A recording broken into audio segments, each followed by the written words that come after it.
एका लहानशा गावात एक वृद्ध आजी राहत होती. तिचे शरीर थकत चालले होते, पण मनात एकच इच्छा होती, दूर राहणाऱ्या आपल्या लाडक्या लेकीला पुन्हा एकदा भेटण्याची. पण मायेलेकीच्या या भेटीच्या मध्ये एक घनदाट, भयानक जंगल उभे होते. हे जंगल म्हणजे निसर्गाचा असा भाग जिथे मानवी सभ्यतेचे कोणतेही नियम चालत नाहीत. इकडे काठीचा आधार घेत चालणारी एक अत्यंत अशक्त आजी, आणि दुसरीकडे या जंगलावर राज्य करणारे क्रूर आणि ताकदवान हिंस्र प्राणी.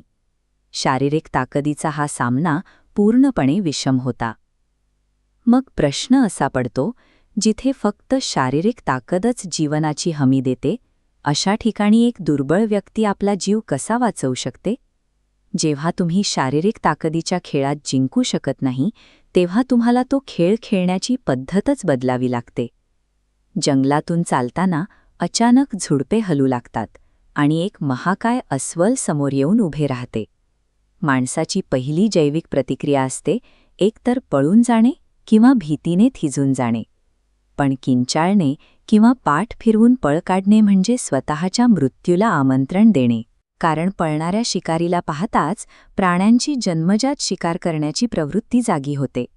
आजीने येथे एक अत्यंत अनपेक्षित पाऊल उचलले. ती अजिबात घाबरली नाही.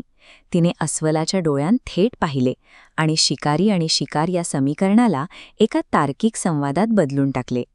तिने अस्वलाला शांतपणे समजावले, मला माहितीये तू भुकेला आहेस, पण माझ्याकडे बघ, माझ्या शरीरावर मांस तरी कुठे आहे? मी तर फक्त हाडांचा सांगाडा आहे. यानंतर तिने त्याला एक फायदेचा सौदा दिला. मला लेकीकडे जाऊ दे. तिथे खाऊन पिऊन मी गुबगुबीत होईन. परत येताना मी याच वाटेने येईन. तेव्हा तू मला खाऊन तुझी भूक अधिक चांगल्या प्रकारे शमवू शकतोस. आजीने हाच नेमका तर्क पुढे सिंहावरही वापरला. तिने एका जीव घेण्या प्रसंगाचं रूपांतर एका पद्धतशीर रणनीतीमध्ये केले होते. खरी हिंमत म्हणजे भीती नसणे असे नाही, तर जेव्हा तुमचे मन घाबरून जाण्यास सांगत असते, नेमक्या त्याच वेळी अत्यंत थंड डोक्याने तर्काचा वापर करणे. लेकीच्या घरी पोहोचल्यावर आजीने चांगले खाल्ले प्यायले, विश्रांती घेतली. काही महिन्यांतच तिची प्रकृती सुधारली आणि ती करारात ठरल्याप्रमाणे खरोखरच गुबगुबीत झाली. पण आता परत जाण्याची वेळ जवळ आली. मोकळी तिने अस्वलाला आणि सिंहाला दिलेले वचन मोडणे तिच्या तत्वात बसत नव्हते. तिला त्याच वाटेने परत जाणे भाग होते. इथे ती एका भयंकर कोंडीत सापडली होती. वचन मोडले तर विश्वासघात होईल आणि वचन पाळले तर त्या हिंस्र श्वापदांच्या जबड्यात स्वतःचा जीव गमवावा लागेल. यावर आजीने एक विलक्षण तोडगा काढला. तिने दिलेला शब्द पाळणे आणि प्राण्यांच्या नजरेस पडणे यातील फरक ओळखला. तिला त्या वाटेवरून जायचे होते, पण प्राण्यांनी तिला ओळखणे आवश्यक नव्हते. तिने शेतातील एक भली मोठी भोपळी निवडली. आतून ती पूर्ण रिकामी केली आणि स्वतःला लपवण्यासाठी ती एका चिलखतासारखी वापरली. धोक्याच्या केवळ दृश्य स्वरूपाला बदलून आजीने त्या हिंस्र श्वापदांच्या शोध घेण्याच्या पद्धतीलाच खीळ घातली. परतीच्या प्रवासाचे दृश्य अत्यंत विचित्र होते. त्या अंधाऱ्या जुन्या जंगलातून एक भला मोठा भोपळा स्वतःहून वेगाने गरंगळत चालला होता.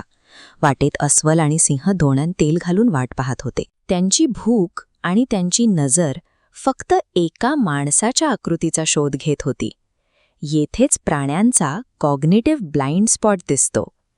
त्यांचा मेंदू केवळ माणसाची प्रतीक्षा करत असल्याने या गोल वस्तूची त्यांनी दखल घेतली नाही. आजीने शब्द पाळला. ती त्याच वाटेने परतली. पण शिकारी प्रवृत्तीला न डिवचता तिने अफाट ताकदीला शिताफीने वळसा घातला. या एका युक्तीमुळे ती सुखरूप आपल्या गावी पोहोचली. त्या भोपळ्यातून बाहेर येताना तिने खऱ्या अर्थाने त्या अवाढव्य जंगलावर विजय मिळवला होता. शेवटी जेव्हा समोर अफाट शक्ती उभी असते, तेव्हा बचाव हा केवळ बुद्धी आणि धैर्याचा विजय ठरतो. आजीचे चातुर्य आणि तिचे शांत डोके हेच तिचे सर्वात प्रभावी शस्त्र ठरले.